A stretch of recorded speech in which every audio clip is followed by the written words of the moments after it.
Hello, good morning, good evening to all you beautiful people from across the globe. How have you been? The thought for today is profound love still exists. You must have heard the term being used for love which is deep, intense, and something that stems from the very core of your existence.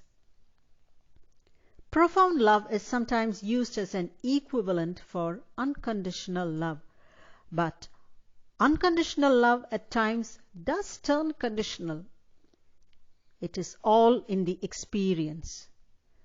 Listen to this story of a love so profound, so silent yet strong, so uncomplaining, so unconditional. Your very being is touched. It is such an inspiring story. "Can I see my baby?" the happy new mother asked. When the bundle was nestled in her arms and she moved the fold of the cloth to look upon his tiny face, she gasped. The doctor turned quickly and looked out of the tall hospital window. The baby had been born without ears. Time proved that the baby's hearing was perfect. It was only his appearance that was marred. One day he rushed home from school and flung himself into his mother's arms, crying. She sighed, knowing that his life was to be a succession of heartbreaks. He blurted out the tragedy. "A boy, a big boy, called me a freak." But he grew up, handsome for his misfortune, a favorite with his fellow students. He might have been class president, but for it, the misfortune that he had. He developed a gift, a talent for literature and music. "But you might mingle with other young people," his mother reproved him. But she also felt compassion in her heart towards him. The boy's father decided to have a session with the family physician and asked him, "Could nothing be done?"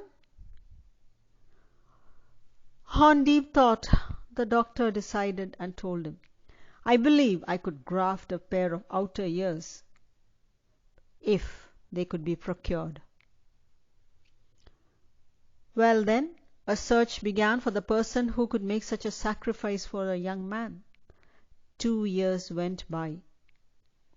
When one day the father told the son, "Son, you are going to the hospital. Mother and I have someone who will donate the ears you need. But it's a secret," said the father. The operation was a brilliant success, and a new person emerged. His talents blossomed into genius, and school and college became a series of triumphs. Later, he married and entered the diplomatic service. But this niggling little thing in his mind kept him on, and he urged his father, "But I must know, father, who is this person who gave so much for me? I could never do enough for him." "I do not believe you could," said the father, "but the agreement was that you are not to know, not yet."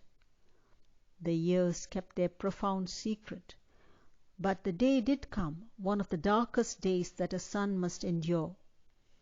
He stood with his father over the mother's casket. Slowly, tenderly, the father stretched forth a hand and raised the thick reddish-brown hair to reveal that the mother had no outer ears. "Mother said she was glad she never let her hair be cut," he whispered gently to the son. "And nobody ever thought Mother less beautiful, did they?" The story ends there. But what do you believe from it? Do you believe that physical appearances are real beauty? No. Real beauty does not lie in physical appearance alone, but in the heart. Real treasure lies not what in that can be seen, but that which cannot be seen. Real love lies not in that which is done and known, but in that which is done and not known. And last, but not the least, a word on mother's love. A mother's love is the fuel that enables a normal human being to do the impossible for her child. On that note, this is Geeta signing off from IAMMARRIAMHERE.com, wishing that in this walk of life, each one of us be blessed enough to experience that unconditional love, that precious gift, either by giving it or receiving it.